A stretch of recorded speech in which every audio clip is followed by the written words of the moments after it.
খবর 24 সাথে আপনাকে স্বাগত। নতুন নতুন খবর জানার জন্য আমাদের চ্যানেলে চোখ রাখুন।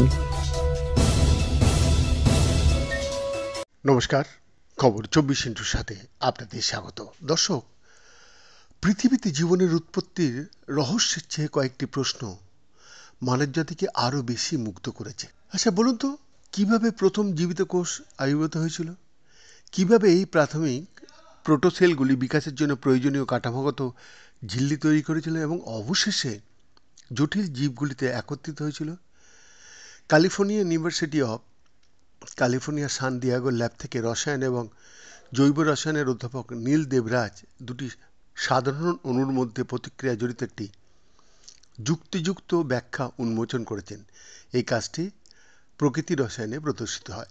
পৃথিবীতে জীবনের জন্য লিপিড ঝিল্লির প্রয়োজন একটি কোষের গঠন যা এর অভ্যন্তরীণ যান্ত্রিকতা রাখে এবং অনেক জৈবিক প্রতিক্রিয়ার জন্য একটি ভাড়া বা লিঙ্ক হিসেবে কাজ করে। লিপিডগুলি ফ্যাটি অ্যাসিডের দীর্ঘ চেন থেকে তৈরি, কিন্তু জটিল জীবনের অস্তিত্বের আগে, কোটি কোটি বছর আগে পৃথিবীতে উপস্থিত সাধারণ অণুগুলি থেকে এই প্রথম কোষের ঝিল্লিগুলি কিভাবে তৈরি হয়েছিল বলুন তো?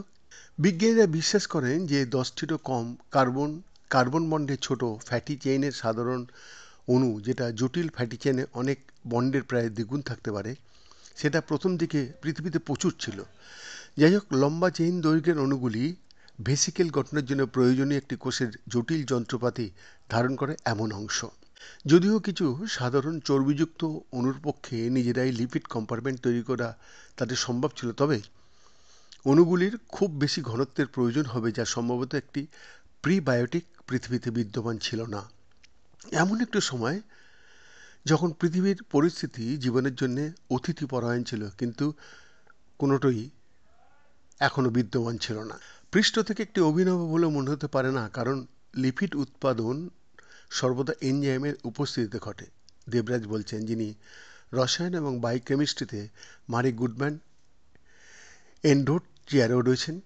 কিন্তু 4 বিলিয়ন বছর আগে কোনো এনজাইম ছিল না, তবুও কোনোভাবে এই প্রথম প্রোটোসেল কাঠামো গঠিত হয়েছিল কিভাবে, এই প্রশ্নটি আমরা উত্তর দেওয়ার চেষ্টা করেছিলাম। এই প্রথম লিপিড মেমব্রেনের জন্য একটা ব্যাখ্যা উন্মোচন করেছে দেবরাজরা, এবং উনি বলছেন দুটি সাধারণ অণু দিয়ে শুরু হয়েছিল। এটা সিস্টাইন নামে একটি অ্যামিনো অ্যাসিড এবং একটি শর্ট চেইন কোলিন থায়োস্টার, যা জৈব রাসায়নিক গঠন এবং ফ্যাটি অ্যাসিডের অবক্ষয়ের সাথে জড়িত অনুরূপ। গবেষকরা খনিজ অনুঘটক হিসাবে সিলিকা গ্লাস ব্যবহার করেছিলেন, কারণ নেতিবাচকভাবে চার্জযুক্ত সিলিকা ইতিবাচক চার্জযুক্ত থাইরোস্টারের প্রতি আকৃষ্ট হয়েছিল।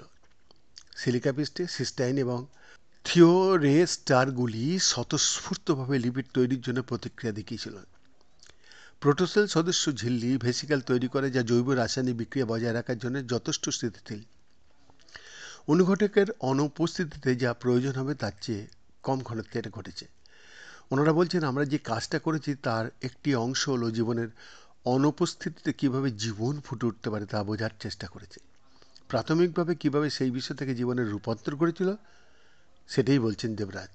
এখানে আমরা কি ঘটতে পারে তার একটা সম্ভাব্য ব্যাখ্যা প্রদান করেছে। বৈদ্যনাথ দাসের রিপোর্ট, খবর 24/7।